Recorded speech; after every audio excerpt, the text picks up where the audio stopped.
রাত 12টা থেকে পরের দিন 12টার মধ্যে তারা যাতে এই পুরো এলাকা, ওনার আন্ডারে যে এলাকাটি রয়েছে এবং আশপাশের রাস্তাঘাট রয়েছে সমস্ত এলাকা যাতে পরিষ্কার পরিচ্ছন্ন করে। এবং শুধু এটাই নয়, শুধু বজ্র এবং ময়লা এখান থেকে সরিয়ে নেবে তা নয়, আমরা ইতিমধ্যে ওনাদেরকে বলেছি যে জীবাণুনাশক যে মেডিসিন রয়েছে, ব্লিচিং পাউডার সহ এগুলো দিয়ে যাতে এই রাস্তাঘাট বা আশপাশটা যাতে ওনারা পরিষ্কার করে জীবাণুনাশক করে, সেটা আমরা ইতিমধ্যে তাদের নির্দেশনা দিয়েছি। আমরা আসলে ইজারাদারদেরকে বলেছি যে এই যে বজ্রগুলো আছে, এই বজ্রগুলো তারা যাতে আমাদের যে ইউনিয়ন পরিষদের সাথে সম্পৃক্ত যারা এই বজ্র ব্যবস্থাপনার সাথে সম্পৃক্ত তাদের সাথে যোগাযোগ করে তাদের কাছে যাতে হস্তান্তর করে। আমাদের যে ডাম্পিং স্টেশন আছে সেই ডাম্পিং স্টেশনে এই ময়লাগুলো ফেলবে, তারপর এখান থেকে যথারীতি যেখানে নেওয়া হয় এখান থেকে সরিয়ে নিয়ে ওই জায়গায় ফেলা হবে। ইতিমধ্যেই কেরানীগঞ্জবাসীকে ইতিমধ্যে আমরা জানিয়ে দিয়েছি যে ওনারা যাতে যাদের বাড়ির ভিতরে বা রাস্তায়, যেখানে বিশেষ করে আমরা রাস্তায় সবাইকে আমরা নিরুৎসাহিত করেছি যাতে কেউ রাস্তার মধ্যে কুরবানি জবে না করে, অর্থাৎ কুরবানি না দেয়।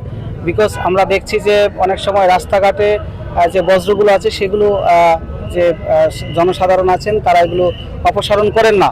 তো আমরা ইতিমধ্যে কেরানীগঞ্জবাসীকে আমরা বলতে চাই যে আপনারা অবশ্যই আপনাদের যে কুরবানির জায়গাটি, সেটা বাড়ি হোক আর আপনার আঙিনা হোক, যেখানে হোক না কেন, আপনারা অবশ্যই কিছুক্ষণের মধ্যে, অর্থাৎ কুরবানি দেওয়ার 6 ঘন্টার মধ্যে আপনারা এই যে রক্ত থেকে শুরু করে বিভিন্ন বজ্র এবং ময়লা আছে সেগুলো অবশ্যই আপনারা আপনাদের বাড়ি এবং আঙিনা এইসব থেকে সরাবেন এবং অপসারণ করবেন।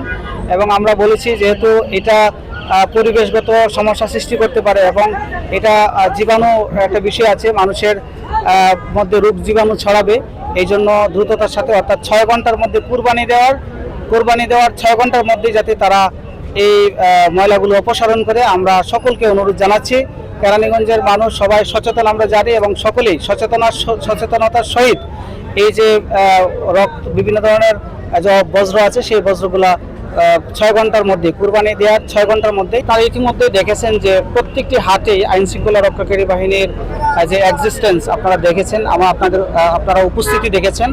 পুলিশ, র্যাব থেকে শুরু করে আইনশৃঙ্খলা রক্ষাকারী বাহিনীর সদস্য এইখানে যথারীতি দায়িত্ব পালন করছে। এবং পাশাপাশি আপনারা দেখছেন উপজেলা প্রশাসন, এই আমাদের 2 জন অ্যাসিলেন্ট সহ, আমি নিজে সহ, আমরা সবাই প্রত্যেকটি হাটে আমরা যাচ্ছি এবং কোনো ধরনের অব্যবস্থাপনা বা ঝুঁকি বা কোনো ধরনের সমস্যা আছে কিনা সবগুলো আমরা আইডেন্টিফাই করছি। এবং আমাদের আইনশৃঙ্খলা রক্ষাকারী বাহিনীর প্রতি ইতিমধ্যে নির্দেশনা দেওয়া হয়েছে যারা এখানে ব্যাপারী আছেন বা সংশ্লিষ্ট সকলের যাতে কোনো ধরনের সমস্যা না হয় এবং তাদের যাতে কোনো ধরনের ঝুঁকি না থাকে, সেই জন্য আইনশৃঙ্খলা রক্ষাকারী বাহিনী কাজ করে যাচ্ছে। আমরা নিরাপত্তার সর্বোচ্চ ব্যবস্থা আমরা নিচ্ছি।